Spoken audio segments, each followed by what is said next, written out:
ರಾಜೀನಾಮೆ ಕೊಡ್ತಾರಾ ಇಲ್ವಾ ಅನ್ನೋದೇ ಈಗಲೂ ಬಿಗ್ ಸಸ್ಪೆನ್ಸ್. ಈ ರಾಜೀನಾಮೆ ಪ್ರಹಸನಕ್ಕೆ ಟ್ವಿಸ್ಟ್ ಮೇಲೆ ಟ್ವಿಸ್ಟ್ ಸಿಗ್ತಾಲೇ ಇದೆ.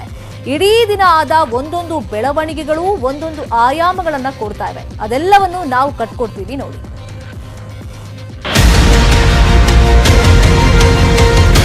ಸಾಯಂಕಾಲ ಬರೋದ್ರೊಳಗೆ ಬಂದ ತಕ್ಷಣ ಸೂಕ್ತ ತೀರ್ಮಾನ ತಗೊಳ್ಳಿ. ಕೇಂದ್ರ ಸರ್ಕಾರ ಏನೇ ತೀರ್ಮಾನ ತಗೊಂಡು ಅದಕ್ಕೆ ಬದ್ಧನಾಗಿದ್ದೇನೆ. ಕೊನೆ ನಿಮಿಷದವರೆಗೂ ನಾನು ಕೆಲಸ ಮಾಡಬೇಕು ಅನ್ನೋ ತೀರ್ಮಾನ ಮಾಡಿದ್ದೇನೆ. ಬಿಎಸ್ ಯಡಿಯೂರಪ್ಪ ರಾಜೀನಾಮೆ ಕೊಡ್ತಾರೆ ಅನ್ನೋವಾಗಲೇ 25 ಮುಗಿದೇ ಹೋಯಿತು. ಆದರೂ ಈವರೆಗೆ ಯಾವುದೇ ನಿರ್ಧಾರ ಆಗಿಲ್ಲ. ಆದರೆ ರಾಜೀನಾಮೆ ಪ್ರಹಸನದ ಒಂದೊಂದೇ ಬೆಳವಣಿಗೆಗಳು ಮಾತ್ರ ಗಂಟೆಗೊಂದು ಗಳಿಗೆಗೊಂದು ಆಯಾಮ ಕೊಡ್ತಿದ್ವು. ಪ್ರವಾಹ ಪರಿಸ್ಥಿತಿ ಅವಲೋಕನಕ್ಕಾಗಿ ಬೆಳಗಾವಿಗೆ ಬಂದಿದ್ದ ಬಿಎಸ್ವೈ ಹೇಳಿದ್ದು ಹೀಗೆ: ಸಾಯಂಕಾಲ ಬರೋದ್ರೊಳಗೆ ಬಂದ ತಕ್ಷಣ ನಿಮಗೂ ಗೊತ್ತಾಗುತ್ತೆ. ಬಂದಾದ್ಮೇಲೆ ಸೂಕ್ತ ತೀರ್ಮಾನ ತಗೊಳ್ಳಿ. ಮೊದಲು ಏನು ತೀರ್ಮಾನ ತಗೊಂತಾರೆ ಇವತ್ತೊಂದು ಕಾದು ನೋಡಿಬಿಟ್ಟು ಆಮೇಲೆ ನಿಮಗೆ ತಿಳಿಸ್ತೇನೆ. ನರೇಂದ್ರ ಮೋದಿ ಅವರು, ಅಮಿತ್ ಶಾ ಅವರು ಎಲ್ಲರೂ ಸಹ ನಮ್ಮ ಬಗ್ಗೆ ವಿಶ್ವಾಸವನ್ನು ಇಟ್ಕೊಂಡಿದ್ದಾರೆ. ಅಂತಿಮ ಅವ್ರು ಏನು ತೀರ್ಮಾನ ತಗೊಂಡ್ರೆ ಅದರಂತೆ ನಾವೆಲ್ಲ ನಡ್ಕೊಂತೀವಿ. ನಮ್ಮ ಕೇಂದ್ರದ ನಾಯಕತ್ವ ಏನು ತೀರ್ಮಾನ ತಗೊಳುತ್ತೋ ಅದಕ್ಕೆ ಬದ್ಧವಾಗಿ ನಾವೆಲ್ಲ ಒಟ್ಟಾಗಿ ಕೆಲಸ ಮಾಡ್ತೇವೆ. ನಮ್ಮ ಗುರಿ ಒಂದೇ, ಬರುವಂಥ ದಿವಸದಲ್ಲಿ ಕರ್ನಾಟಕದಲ್ಲಿ ಮತ್ತೊಮ್ಮೆ ಬಿಜೆಪಿಯನ್ನು ಅಧಿಕಾರಕ್ಕೆ ತರ್ತೇವೆ. ನಮ್ಮ ಅಭಿಮಾನಿಗಳು ಆತಂಕದಲ್ಲಿದ್ದಾರೆ. ಯಾರು ಆತಂಕಕ್ಕೆ ಒಳಗಾಗುವಂಥ ಅಗತ್ಯ ಇಲ್ಲ. ಸರ್ಕಾರ ಎಲ್ಲಿ ಇದೆ ಅಲ್ಲಿ ಪಕ್ಷವನ್ನು ಕಟ್ಟಬೇಕಾಗಿದೆ. ನಾವೆಲ್ಲ ಒಟ್ಟಾಗ್ತೇವೆ, ಮತ್ತೊಮ್ಮೆ ಅಧಿಕಾರಕ್ಕೆ ಬರಬೇಕಾಗಿದೆ. ಇದೆಲ್ಲ ಆದ್ಮೇಲೂ ಕ್ಲೈಮ್ಯಾಕ್ಸ್ಗೆ ಒಂದೊಂದೇ ಟ್ವಿಸ್ಟ್ ಸಿಕ್ತು. ಬೆಳಗಾವಿಯಿಂದ ಬೆಂಗಳೂರಿಗೆ ಬರುತ್ತಲೇ ಮಾತನಾಡಿದ ಸಿಎಂ ರಾಜೀನಾಮೆ ಕೇಳಿದ್ರೆ ಕೊಡ್ತೀನಿ ಅಂದ್ರು. Big twist number 1, Yediyurappa high command ರಾಜೀನಾಮೆ ಕೇಳಿದ್ರೆ ಕೊಡ್ತೀನಿ, ಕೊನೆ ನಿಮಿಷದವರೆಗೂ ಕೆಲಸ ಮಾಡ್ತೀನಿ, ರಾತ್ರಿಯೊಳಗೆ ಸಂದೇಶ ಬರೋ ಸಾಧ್ಯತೆ. ರಾಜೀನಾಮೆ ಬಗ್ಗೆ 2 ತಿಂಗಳ ಹಿಂದೆಯೇ ಹೇಳಿದ್ದೆ. ಸಂದೇಶ ಬರೆದಿದ್ದರೆ ಸಿಎಂ ಆಗಿ ಮುಂದುವರಿತೀನಿ. ನಾಳೆ ಬೆಳಿಗ್ಗೆವರೆಗೂ ಕಾದು ನೋಡೋಣ, ಕೊನೆ ನಿಮಿಷದವರೆಗೂ ಕೆಲಸ ಮಾಡ್ತೀನಿ. ಇದಕ್ಕೂ ಮುನ್ನ ಮತ್ತೊಂದು ಟ್ವಿಸ್ಟ್ ಕೊಟ್ಟಿದ್ದರು ಜೆಪಿ ನಡ್ಡಾ ಹಾಗೂ CT Ravi. Big twist number 2, JP Nadda. Yediyurappa ಉತ್ತಮ ಕೆಲಸ ಮಾಡುತ್ತಿದ್ದಾರೆ. ಕರ್ನಾಟಕದಲ್ಲಿ ರಾಜಕೀಯ ಅಸ್ಥಿರತೆ ಇಲ್ಲ. ಗೋವಾದಲ್ಲಿ ಜೆಪಿ ನಡ್ಡಾ ಶಹಬಾಸ್ ಗಿರಿ. अच्छा है, उन्होंने अच्छा काम किया है. कर्नाटक ठीक ढंग से चल रहा है. बाकी येडियुरप्पा जी अपने तरीके से सब चीजों को देख रहे हैं. Big twist number 3, C T Ravi. ಯಡಿಯೂರಪ್ಪಗೆ ಎಲ್ಲವೂ ಸಿಕ್ಕಿದೆ. 4 ಬಾರಿ ಸಿಎಂ ಮಾಡಿದ್ದೆ ಬಿಜೆಪಿ. ಎಲ್ಲೂ ಸಿಗದ ಸ್ಥಾನಮಾನ, ಗೌರವ ಸಿಕ್ಕಿದೆ. पार्टी बहुत अपॉर्चुनिटी अवसर भी उनके दिया है. इसके कारण 4 बार मुख्यमंत्री के नाते सेवा करने का, कर्नाटक की जनता का सेवा करने का मौका मिला येडियुरप्पा जी के. Big twist number 4, Prahlad Joshi. ಈ ಮಧ್ಯೆ ಹುಬ್ಬಳ್ಳಿ ಬೆಂಗಳೂರಿನಲ್ಲಿ ಟ್ವಿಸ್ಟ್ ಕೊಟ್ಟವರು ಕೇಂದ್ರ ಸಚಿವ ಪ್ರಹ್ಲಾದ್ ಜೋಶಿ. ಹುಬ್ಬಳ್ಳಿಯಿಂದ ಬೆಂಗಳೂರಿಗೆ ಬಂದು ಅಲ್ಲಿಂದ ಅಜ್ಞಾತ ಸ್ಥಳಕ್ಕೆ ಹೋಗಿ ಕೊನೆಗೆ ಅಲ್ಲಿಂದ ಬಂದು ನೇರ ದೆಹಲಿಗೆ ಹೊರಟರು. ಈ ವೇಳೆ ಆರ್ಎಸ್ಎಸ್ ನಾಯಕರೊಬ್ಬರನ್ನ ಭೇಟಿಯಾಗಿದ್ದರು ಜೋಶಿ. ಸಿಎಂ ಬದಲಾವಣೆ ಚರ್ಚೆ ನಡುವೆ ನಡೆದ ಈ ಚರ್ಚೆ ಮಹತ್ವ ಪಡೆದಿತ್ತು. Big twist number 5, Murugesh Nirani. ಇನ್ನು ಸಿಎಂ ಸ್ಥಾನದ ಆಕಾಂಕ್ಷಿ ಮುರುಗೇಶ್ ನಿರಾಣಿ ದೆಹಲಿಗೆ ಹೋಗಿದ್ದಾರೆ. ತಮ್ಮ ವಿರುದ್ಧದ ಭ್ರಷ್ಟಾಚಾರದ ಬಗ್ಗೆ ಹೈಕಮಾಂಡ್ಗೆ ಮನವರಿಕೆ ಮಾಡಿಕೊಟ್ರು. Big twist number 6, Vijayendra. ಹಾಗೆ ಬಿಎಸ್ವೈ ಮಗ ವಿಜಯೇಂದ್ರ ಕೂಡ ದೆಹಲಿಗೆ ಹೋಗಿದ್ದಾರೆ. ಅಪ್ಪನ ರಿಪೋರ್ಟ್ ಕಾರ್ಡ್ ಹಿಡಿದು ಸಿಎಂ ಆಗಿ ಮುಂದುವರಿಸುವಂತೆ ಲಾಬಿ ಮಾಡುತ್ತಿದ್ದಾರೆ. ಬಿಗ್ ಟ್ವಿಸ್ಟ್ ನಂಬರ್ 7, ಈ ಮಧ್ಯೆ ಬೆಂಗಳೂರಿನಲ್ಲಿ ಸ್ವಾಮೀಜಿಗಳು ಸಮಾವೇಶ ಮಾಡಿದ್ರು. ಸಿಎಂ ಬಿಎಸ್ವೈ ಬದಲಾವಣೆ ಮಾಡದಂತೆ ಹೈಕಮಾಂಡ್ ಮೇಲೆ ಒತ್ತಡ ಹಾಕುವ ಪ್ರಯತ್ನ ಮಾಡಿದ್ರು.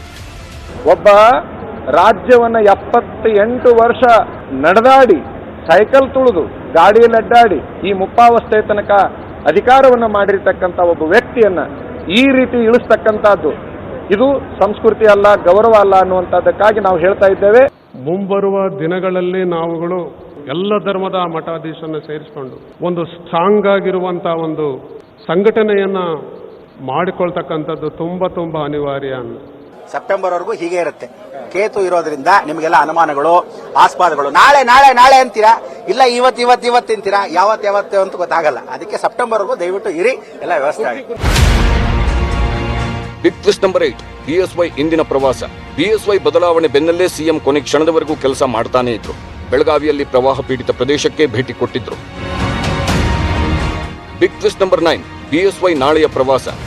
ಹಾಗೆಯೇ ನಾಳೆಯೂ ಕೂಡ ಕಾರವಾರಕ್ಕೆ ಭೇಟಿ ಕೊಟ್ಟು ಪ್ರವಾಹ ಪೀಡಿತ ಪ್ರದೇಶಗಳ ಪರಿಶೀಲನೆ ಮಾಡ್ತೀನಿ ಅಂದ್ರು. ಈ ಎಲ್ಲ ಟ್ವಿಸ್ಟ್ಗಳು ರಾಜೀನಾಮೆ ಪ್ರಹಸನಕ್ಕೆ ಹೊಸ ಆಯಾಮ ಕೊಡ್ತಿವೆ. ಆದ್ರೆ ಯಾವಾಗ ಏನಾಗುತ್ತೋ ಅದೇ ಪೊಲಿಟಿಕಲ್ ಗಿಮಿಕ್. ಸಾಯಂಕಾಲ ಬರೋದ್ರೊಳಗೆ ಬಂದ ತಕ್ಷಣ ಸೂಕ್ತ ತೀರ್ಮಾನ ತಗೊಳ್ಳಿ. ಕೇಂದ್ರ ಸರ್ಕಾರ ಏನೇ ತೀರ್ಮಾನ ತಗೊಂಡು ಅದಕ್ಕೆ ಬದ್ಧನಾಗಿದ್ದೇನೆ. ಕೊನೆ ನಿಮಿಷದವರೆಗೂ ನಾನು ಕೆಲಸ ಮಾಡಬೇಕು ಅನ್ನೋ ತೀರ್ಮಾನ ಮಾಡಿದ್ದೇನೆ. Bureau report, news 18 Kannada. ಒಂದೆಡೆ ನಾಯಕತ್ವ ಬದಲಾವಣೆ ಚರ್ಚೆ, ಇನ್ನೊಂದು ಕಡೆ ಹೈಕಮಾಂಡ್ ಸಂದೇಶಕ್ಕೆ ಕಾದು ಕುಳಿತಿರೋ ಬಿಎಸ್ವೈ, ಮತ್ತೊಂದು ಕಡೆ ಅಡ್ಡಗೋಡೆ ಮೇಲೆ ದೀಪ ಇಟ್ಟಿರೋ ಹೈಕಮಾಂಡ್. ಈ ಗೊಂದಲ ರಹಸ್ಯಗಳ ಮಧ್ಯೆ ನಾಳೆ ಬಿಜೆಪಿ ಸರ್ಕಾರಕ್ಕೆ 2ನೇ ವರ್ಷದ ಸಂಭ್ರಮ. ಅದಕ್ಕಾಗಿ ನಾಳೆ ಸಾಧನಾ ಸಮಾವೇಶ ನಡೆಯಲಿದೆ. ಸಿದ್ದಲಿಂಗಪ್ಪ ಯಡಿಯೂರಪ್ಪ ಎಂಬ ನಾನು ಕರ್ನಾಟಕ ರಾಜ್ಯದ ಮುಖ್ಯಮಂತ್ರಿಯಾಗಿ ಸಂವಿಧಾನಕ್ಕೆ ಮತ್ತು ಕಾನೂನಿಗೆ ಅನುಸಾರವಾಗಿ ನ್ಯಾಯವಂದನೆ ಮಾಡುತ್ತೇನೆಂದು ದೇವರ ಹೆಸರಲ್ಲಿ ಪ್ರಮಾಣ ಮಾಡುತ್ತೇನೆ. 2 ವರ್ಷಗಳ ಹಿಂದೆ ಒಂದಷ್ಟು ಸರ್ಕಸ್ ಮಾಡಿ 2ನೇ ಬಾರಿ ಅಧಿಕಾರಕ್ಕೆ ಬಂದವರು ಬಿಎಸ್ ಯಡಿಯೂರಪ್ಪ. ಅಂದಿನಿಂದ ಇಂದಿನವರೆಗೂ ಸಿಎಂ ಹಾದಿಯಲ್ಲಿ ಎದುರಾಗಿದ್ದೆಲ್ಲವೂ ಅಗ್ನಿ ಪರೀಕ್ಷೆಗಳೇ. ಆಪರೇಷನ್ ಕಮಲ, ಕೊಟ್ಟ ಮಾತು, ಅಧಿಕಾರಕ್ಕೆ ಬಂದಾಗಲೇ ಎದುರಾದ ಪ್ರವಾಹ, ನಂತರದಲ್ಲಿ ಕಾಡಿದ ಕೊರೋನಾ, ಉಪಚುನಾವಣೆಯ ಸವಾಲು, ವಯಸ್ಸಿನ ಭಾರ, ಸ್ವಪಕ್ಷದಲ್ಲಿ ಎದುರಾದ ವಿರೋಧ, ಬಿಜೆಪಿ ಶಾಸಕರಿಂದಲೇ ಎದುರಿಸಿದ ಆರೋಪ, ಅಪಮಾನಗಳು ಇವೆಲ್ಲವನ್ನು ದಾಟಿ ಸಿಎಂ ಆಗಿ 2 ವರ್ಷಗಳನ್ನ ಪೂರೈಸಿದ್ದಾರೆ ಬೂಕನಕೆರೆಯ ಸಿದ್ದಲಿಂಗಪ್ಪ ಅವರ ಮಗ ಯಡಿಯೂರಪ್ಪ.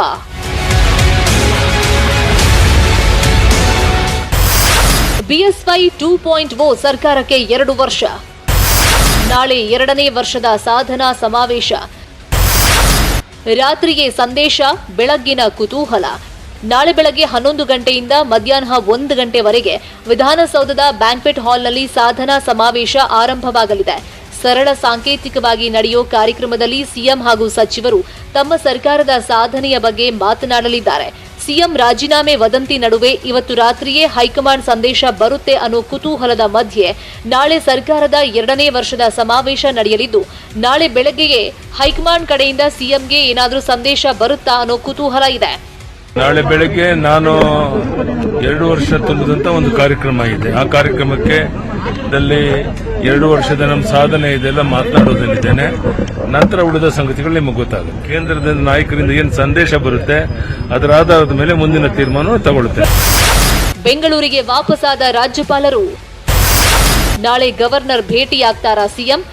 ಇವತ್ತು ಮತ್ತು ನಾಳಿನ ಮತ್ತೊಂದು ಕುತೂಹಲದ ಕೇಂದ್ರ ಅಂದ್ರೆ ಅದು ರಾಜಭವನ. ರಾಜಭವನಕ್ಕೆ ಇವತ್ತು ರಾಜ್ಯಪಾಲರಾದ ಥಾವರ್ ಚಂದ್ ಗೆಹ್ಲೋಟ್ ವಾಪಸ್ ಬಂದಿದ್ದಾರೆ.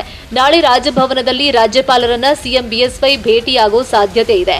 ಈ ಭೇಟಿ ಸರ್ಕಾರದ 2 ವರ್ಷ ಸಂಭ್ರಮಕ್ಕೆ ನಡೆಯುತ್ತಾ ಇಲ್ಲ ರಾಜೀನಾಮೆ ವಿಚಾರದಲ್ಲ ಅನ್ನೋದಕ್ಕೆ ಇನ್ನೂ ಸ್ಪಷ್ಟತೆ ಇಲ್ಲ. ಹೀಗಾಗಿ ರಾಜಭವನದತ್ತ ಎಲ್ಲರ ದೃಷ್ಟಿ ನೆಟ್ಟಿದೆ. ಇವತ್ತು ರಾತ್ರಿ ಸುದ್ದಿ ಬರುತ್ತೆ ಅಂತ ವಿಶ್ವಾಸ ಇದೆ, ಅಥವಾ ನಾಳೆ ಬೆಳಗ್ಗೆ ಗೊತ್ತಾಗೇ ನಿಮಿಷದವರೆಗೂ ನಾನು ಕೆಲಸ ಮಾಡಬೇಕು ಅನ್ನೋ ತೀರ್ಮಾನ ಮಾಡಿದ್ದೇನೆ. ನಾನು ಯಾವಾಗ ರಾಜೀನಾಮೆ ಕೊಡಬೇಕು ಅಂತ ಹೇಳ್ತೀರೋ ಅವಾಗ ರಾಜೀನಾಮೆ ಕೊಡೋಕೆ ಸಿದ್ಧ ಇದ್ದೇನೆ ಅಂತ 2 ತಿಂಗಳ ಹಿಂದೆನೇ ನಾನು ಹೇಳಿದ್ದೇನೆ. ಅದನ್ನು ಈಗಲೂ ನಾನು ಪುನರಾವರ್ತಿ ಹೇಳ್ತಾ ಇದ್ದೇನೆ. ಇದುವರೆಗೆ ನನಗೆ ಯಾವುದೇ ಮೆಸೇಜ್ ಬಂದಿಲ್ಲ ಸೆಂಟ್ರದಿಂದ. ಬಂದ ತಕ್ಷಣ ಅವರು ಮುಂದುವರಿಬೇಕು ಅಂದ್ರೆ ಮುಂದುವರಿತೇನೆ, ಇಲ್ಲ ಅಂದ್ರೆ ನಾನು ರಾಜೀನಾಮೆ ಕೊಟ್ಟು ನನ್ನ ಪಕ್ಷದ ಕೆಲಸವನ್ನು ಮಾಡ್ತೇನೆ. ನಾಳೆ ಸಿಎಂ ಸಮಾವೇಶಕ್ಕೂ ಮುನ್ನ ಬಿಎಸ್ವೈ ಅವರು ಕಾರ್ಗಿಲ್ ವಿಜಯ್ ದಿವಸ್ ಕಾರ್ಯಕ್ರಮದಲ್ಲಿ ಭಾಗವಹಿಸಲಿದ್ದಾರೆ. ಬಳಿಕ ಸಾಧನಾ ಸಮಾವೇಶದಲ್ಲಿ ಸಿಎಂ ಪಾಲ್ಗೊಳ್ಳಲಿದ್ದಾರೆ. ಬಳಿಕ ರಾಜಭವನಕ್ಕೆ ಸಿಎಂ ಭೇಟಿ ನೀಡೋ ಸಾಧ್ಯತೆ ಇದೆ. ರಾತ್ರಿಯೇ ಸಂದೇಶ ಬರುತ್ತೆ ಅಂತ ಹೇಳಿದ್ದಾರೆ ಸಿಎಂ. ಹೈಕಮಾಂಡ್ ಏನ್ ಹೇಳುತ್ತೋ ಅದರಂತೆ ನಡ್ಕೊಳ್ತೀನಿ ಅಂತಾನೂ ಹೇಳಿದ್ದಾರೆ. ಹೀಗಾಗಿ ರಾತ್ರಿಯ ಸಂದೇಶ ಏನು, ಹಾಗೆ ಬಿಎಸ್ವೈ ಅವರ ಮುಂದಿನ ನಡೆ ಏನು ಅನ್ನೋದೇ ಈ ಹೊತ್ತಿನ ಅತಿ ದೊಡ್ಡ ಕುತೂಹಲ. ಎಲ್ಲೆಡೆ ಚರ್ಚೆಗಳು ಜೋರಾಗಿ ನಡೀತಾ ಇವೆ. Bureau report, news 18 Kannada. CM BSY ರಾಜಕೀಯ ಬೆಳವಣಿಗೆಗಳ ಮಧ್ಯೆ ಜನರ ಕಷ್ಟಕ್ಕೆ ಮಿಡಿದಿದ್ದಾರೆ. ಪ್ರವಾಹ ಪೀಡಿತರ ಸಂಕಷ್ಟ ಆಲಿಸಿದ್ದಾರೆ. ಇವತ್ತು ಪ್ರವಾಹ ಪೀಡಿತ ಬೆಳಗಾವಿ ಜಿಲ್ಲೆಗೆ ಸಿಎಂ ಪ್ರವಾಸ ಹೋಗಿದ್ರು. ಪ್ರವಾಹದ ಅಬ್ಬರ, ಜನರ ಕಷ್ಟಗಳನ್ನ ಕಣ್ಣಾರೆ ನೋಡಿ ಬಂದಿದ್ದಾರೆ.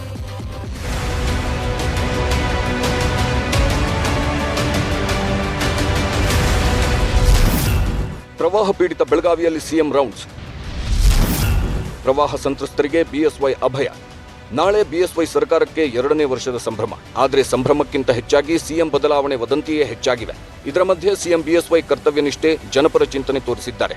ಇವತ್ತು ಪ್ರವಾಹ ಪೀಡಿತ ಬೆಳಗಾವಿ ಜಿಲ್ಲೆಯಲ್ಲಿ ಸಿಎಂ ರೌಂಡ್ಸ್ ಮಾಡಿದ್ರು.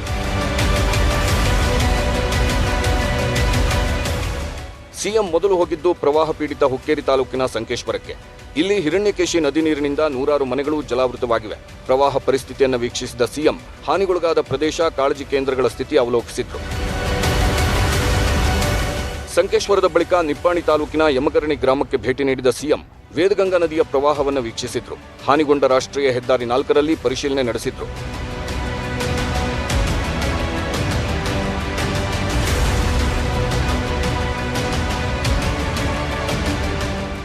ಯಮಗರ್ಣಿ ಗ್ರಾಮದಿಂದ ಚಿಕ್ಕೋಡಿಯ ಕೊಡ್ನಿ ಗ್ರಾಮಕ್ಕೆ ಭೇಟಿ ನೀಡಿದ ಸಿಎಂ ಅಲ್ಲೂ ಪ್ರವಾಹ ಪರಿಸ್ಥಿತಿಯನ್ನ ಅವಲೋಕಿಸಿದ್ರು. ಇಲ್ಲಿನ ಕಾಳಜಿ ಕೇಂದ್ರಕ್ಕೆ ಸಿಎಂ ಭೇಟಿ ಕೊಟ್ಟಾಗ ಸಿಎಂ ಯಡಿಯೂರಪ್ಪ ಮುಂದೆ ಪ್ರವಾಹ ಸಂತ್ರಸ್ತರು ಅಳಲು ತೋಡಿಕೊಂಡ್ರು. ನಮ್ಮ ಗ್ರಾಮವನ್ನು ಸ್ಥಳಾಂತರ ಮಾಡಬೇಕೆಂದು ಆಗ್ರಹಿಸಿದ್ರು. ಸೂಕ್ತ ಪರಿಹಾರ ನೀಡೋದಾಗಿ ಸಿಎಂ ಭರವಸೆ ಕೊಟ್ಟರು.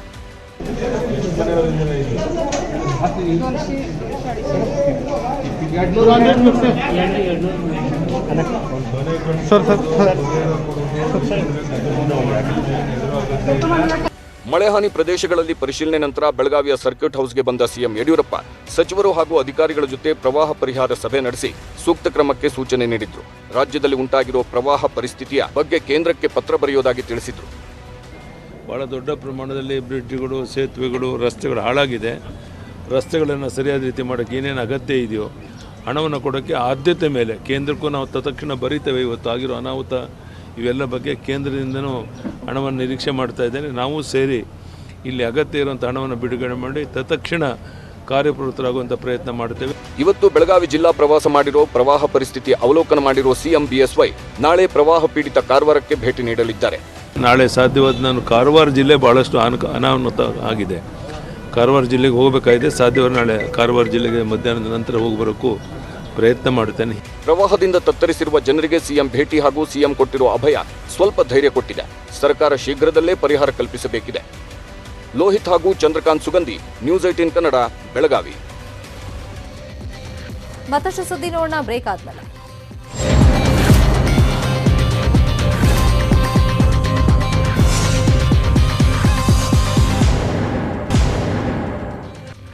Welcome back. ಉತ್ತರ ಕರ್ನಾಟಕ ಜಲಪ್ರಳಯದಿಂದ ಪಾರಾಗೋ ಲಕ್ಷಣ ಕಾಣ್ತಾ ಇಲ್ಲ. ಒಂದೊಂದೇ ಜಿಲ್ಲೆಗಳು ಜಲಕಂಟಕದಲ್ಲಿ ಸಿಕ್ಕಾಕೊಂಡಿವೆ. ಉತ್ತರ ಕರ್ನಾಟಕದ ಅಷ್ಟೂ ನದಿಗಳು ಎದ್ದು ಬಂದು ನದಿ ಪಾತ್ರದ ಊರುಗಳನ್ನ ಮುಳುಗಿಸಿ ಹಾಕ್ತಾ ಇದೆ. ಜನರ ಬದುಕು ಮೂರಾಬಟ್ಟೆಯಾಗಿದೆ.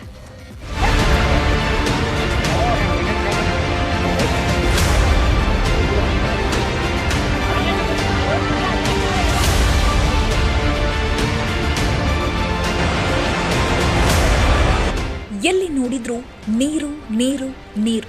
ಘಟಪ್ರಭಾ ನದಿಯ ಅಬ್ಬರಕ್ಕೆ ಬಾಗಲಕೋಟೆ ಜಿಲ್ಲೆಯ ನದಿ ಪಾತ್ರದ ಗ್ರಾಮಗಳು ಈಗ ಜಲಸಮಾಧಿ. ಪ್ರವಾಹ ಎಲ್ಲವನ್ನ ನುಂಗಿ ಹಾಕಿದೆ.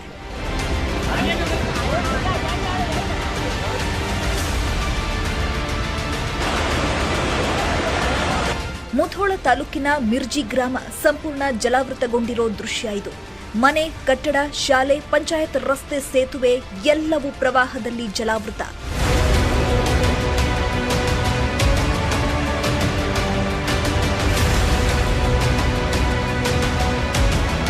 ಊರು ನೀರಲ್ಲಿ ಮುಳುಗಡೆಯಾಗಿದೆ. ಇಲ್ಲಿನ ಜನ ಹಾಗೂ ಜಾನುವಾರುಗಳು ಕಾಳಜಿ ಕೇಂದ್ರ ಸೇರುವಂತಾಗಿದೆ. ಜನ ಸರ್ಕಾರಿ ಶಾಲೆಯ ಕಾಳಜಿ ಕೇಂದ್ರದಲ್ಲಿ ಕಣ್ಣೀರು ಹಾಕ್ತಿದ್ದಾರೆ.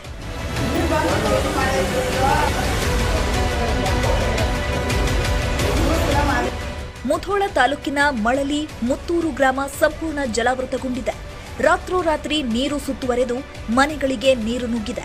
ಜನರನ್ನ ಬೋಟ್ ಮೂಲಕ ಸುರಕ್ಷಿತ ಸ್ಥಳಗಳಿಗೆ ಸ್ಥಳಾಂತರಿಸಲಾಯಿತು.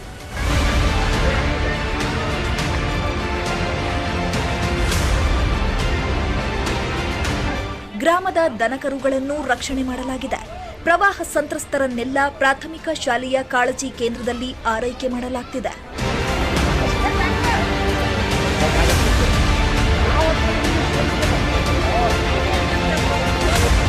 ಜಮಖಂಡಿ ತಾಲೂಕಿನ ಟಕ್ಕಳಕ್ಕಿ, ಟಕ್ಕೋಡ ಗ್ರಾಮವನ್ನ ಪ್ರವಾಹ ಸುತ್ತುವರೆದಿದೆ. ಮನೆ, ತೋಟಗಳಿಗೆ ನೀರು ನುಗ್ಗಿದ್ದು ಜನರನ್ನು ಜಾನುವಾರುಗಳ ಸಮೇತ ಬೋಟ್ ಮೂಲಕ ಸ್ಥಳಾಂತರ ಮಾಡಲಾಗಿದೆ. ಮುತ್ತೂರು ನಡುಗಡ್ಡೆಯ ಜನರನ್ನು ಪ್ರವಾಹದಿಂದ ರಕ್ಷಿಸಿ ಸುರಕ್ಷಿತ ಸ್ಥಳಗಳಿಗೆ ಸಾಗಿಸಲಾಯಿತು. ಜಾನುವಾರುಗಳ ರಕ್ಷಣೆಗೆ ಹರಸಾಹಸವೇ ನಡೆಯಿತು.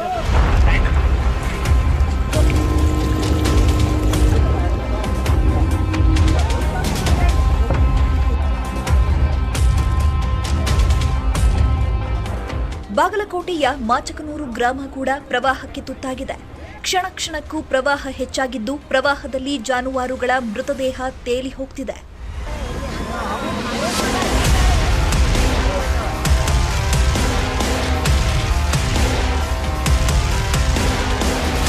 ಗಡಿ ಜಿಲ್ಲೆ ಬೆಳಗಾವಿಗೆ ಅಪ್ಪಳಿಸಿರುವ ಪ್ರವಾಹದ ಆರ್ಭಟ ಕಡಿಮೆಯಾಗಿಲ್ಲ. ಗೋಕಾಕ್, ಮೂಡಲಗಿ ತಾಲೂಕಿನಲ್ಲಿ ಘಟಪ್ರಭಾ ನದಿ ಪ್ರವಾಹಕ್ಕೆ 10 ಗ್ರಾಮಗಳು ಜಲಾವೃತಗೊಂಡಿವೆ.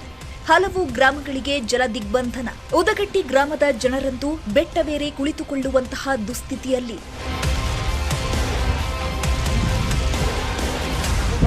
ಮುಳುಗಡೆಯಾದ ಊರನ್ನು ಜನ ತೊರೆತಿದ್ದಾರೆ. ಬೋಟ್ ಮೂಲಕ ಸುರಕ್ಷಿತ ಜಾಗಗಳಿಗೆ ಹೋಗಿದ್ದಾರೆ. ಇಷ್ಟೇ ಅಲ್ಲ, ಚಿಕ್ಕೋಡಿ, ನಿಪ್ಪಾಣಿ, ರಾಯಬಾಗ, ಅಥಣಿ, ಕಾಗವಾಡ ತಾಲೂಕಿನ 30ಕ್ಕೂ ಹೆಚ್ಚು ಹಳ್ಳಿಗಳು ಜಲಾವೃತಗೊಂಡಿವೆ. ಪ್ರವಾಹ ಪೀಡಿತರನ್ನ ಜಿಲ್ಲಾಡಳಿತ ಸೇಫ್ ಜಾಗಗಳಿಗೆ ಶಿಫ್ಟ್ ಮಾಡ್ತಿದೆ.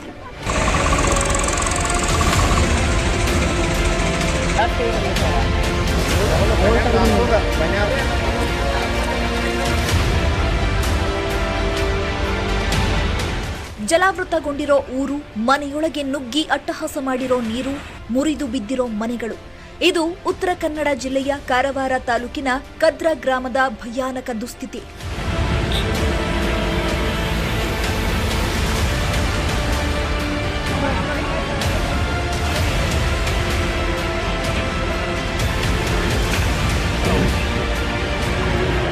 ಕದ್ರಾ ಡ್ಯಾಂ ಬಳಿಯ ಗಾಂಧಿನಗರದಲ್ಲಿ 15ಕ್ಕೂ ಹೆಚ್ಚು ಮನೆಗಳು ಧ್ವಂಸಗೊಂಡಿವೆ. ಮನೆಯ ವಸ್ತುಗಳೆಲ್ಲ ಪ್ರವಾಹದಲ್ಲಿ ಕೊಚ್ಚಿಕೊಂಡು ಹೋಗಿವೆ. 2,000 ಜನ ಎಲ್ಲವನ್ನ ಕಳ್ಕೊಂಡು ಆರೈಕೆ ಕೇಂದ್ರ ಸೇರಿದ್ದಾರೆ. ಉತ್ತರ ಕನ್ನಡ ಜಿಲ್ಲೆಯ ಕಾರವಾರದ ಕಿನ್ನರ ಆಗಿರ್ಬೋದು, ಸಿದ್ದರ ಗ್ರಾಮಗಳು ಸಂಪೂರ್ಣವಾಗಿ ಮುಳುಗಡೆ ಆಗಿರತಕ್ಕಂಥದ್ದು. ಜೊತೆಗೆ ನೂರಾರು ಮನೆಗಳಿಗೆ ನೀರು ನುಗ್ಗಿ ಮನೆಗಳು ಜಲಾವೃತವಾಗಿರುವಂತಹ ಒಂದು ದೃಶ್ಯವನ್ನು ನಾವು ನಿಮಗೆ ತೋರಿಸ್ತಾ ಇದ್ದೀವಿ. ನೂರಾರು ಮನೆಗಳಿಗೆ ನೀರು ನುಗ್ಗಿ ಇಲ್ಲಿನ ಮನೆಯ ಸದಸ್ಯರು ಆರೈಕೆ ಕೇಂದ್ರದಲ್ಲಿ ಆಸರೆಯನ್ನ ಪಡೆದಿರುವಂಥದ್ದು.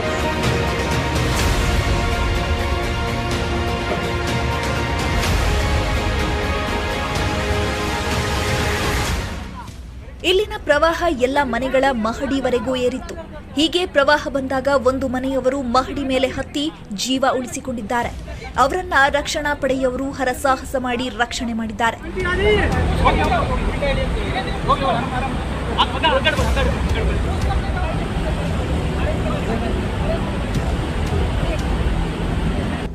ಸದ್ಯ ಕಾಳಿ ನದಿ ಪ್ರವಾಹ ಇಳಿಕೆಯಾಗಿದೆ.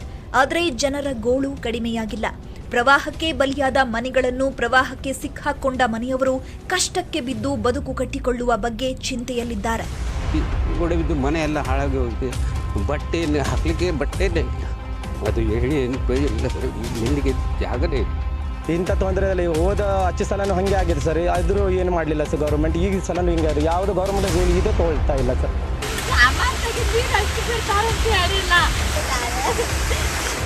ಉತ್ತರ ಕರ್ನಾಟಕದ ಯಾದಗಿರಿ ಜಿಲ್ಲೆ ಕೂಡ ಕೃಷ್ಣಾ ನದಿ ಪ್ರವಾಹದ ಆತಂಕದಲ್ಲಿದೆ.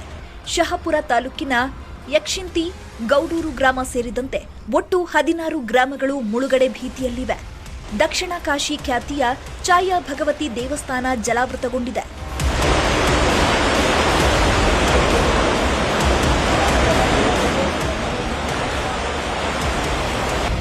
ಬಸವಸಾಗರ ಡ್ಯಾಂನಿಂದ ಕೃಷ್ಣಾ ನದಿಗೆ ನೀರು ಬಿಟ್ಟಿದ್ರಿಂದ ರಾಯಚೂರು ಜಿಲ್ಲೆಯಲ್ಲೂ ಪ್ರವಾಹದ ಭೀತಿ ಇದೆ. ಲಿಂಗಸಗೂರ ತಾಲೂಕಿನ ಕರಕಲಗಡ್ಡಿಯಲ್ಲಿ ಕುರಿಗಾಹಿಗಳು ಕುರಿಗಳ ಜೊತೆ ನಡುಗಡ್ಡೆಯಲ್ಲಿ ಸಿಲುಕಿದ್ದಾರೆ.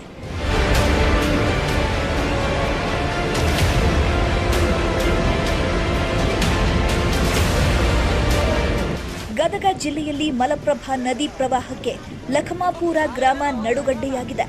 ಗ್ರಾಮದ ಹೆಚ್ಚಿನವರನ್ನ ಸ್ಥಳಾಂತರ ಮಾಡಲಾಗಿದ್ದು, ಹೆಚ್ಚಿನವರನ್ನು ಸ್ಥಳಾಂತರಿಸಲಾಗಿದೆ. ಇನ್ನೊಂದೆಡೆ ರೋಣ ತಾಲೂಕಿನ ಯಾವಗಲ್ ಗ್ರಾಮದ ಬೆಣ್ಣೆಹಳ್ಳ ತುಂಬಿ ಹರಿತಾ ಇದ್ದು ಸೇತುವೆ ಮಾಯವಾಗಿದೆ. ಮುಳುಗಡೆಯಾಗಿರೋ ಸೇತುವೆಯಲ್ಲೇ ವಾಹನ ಸವಾರರು ದುಸ್ಸಾಹಸ ಮಾಡುತ್ತಿದ್ದಾರೆ. ಈ ಸೇತುವೆಯಲ್ಲಿ ದಾಟಿ ಹೋದ ಲಾರಿಯೊಂದು ಅಪಾಯದಿಂದ ಜಸ್ಟ್ ಮಿಸ್ ಆಗಿದೆ. ಶ್ವಾನಗಳು ಕೊಚ್ಚಿ ಹೋಗಿವೆ.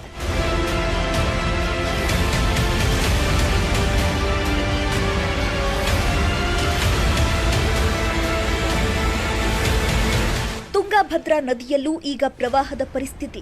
ಈಗಾಗಲೇ 100 ಎಕರೆ ಜಮೀನು ಜಲಾವೃತಗೊಂಡಿದೆ. ತುಂಗಭದ್ರಾ ಡ್ಯಾಂನಿಂದ ಹೆಚ್ಚಿನ ನೀರು ಹೊರಬಿಡ್ತಿರೋದು ನದಿ ಪಾತ್ರದ ಜನರಲ್ಲಿ ಭಯ ಹುಟ್ಟಿಸಿದೆ. Bureau report, news 18 Kannada. ಮತ್ತಷ್ಟು ಸುದ್ದಿ ನೋಡೋಣ ಬ್ರೇಕ್ ಆದ್ಮೇಲೆ.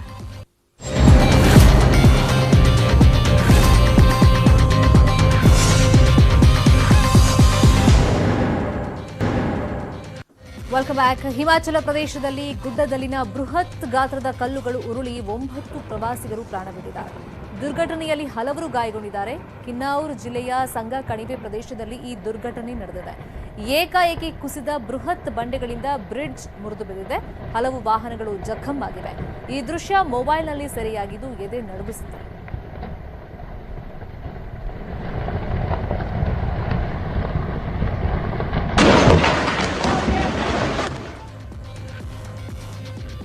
ಇದು ಇವತ್ತಿನ ಅಗ್ರ ರಾಷ್ಟ್ರೀಯ ವಾರ್ತೆ. ಇದೀಗ ಬಿಗ್ ಸ್ಟೋರಿ ನೋಡೋ ಟೈಮ್. ನೋಡ್ತಾರೆ ನ್ಯೂಸ್ 18 ಕನ್ನಡ. ಜಾಲ ನಮ್ಮದು, ಬಲ ನಿಮ್ಮದು.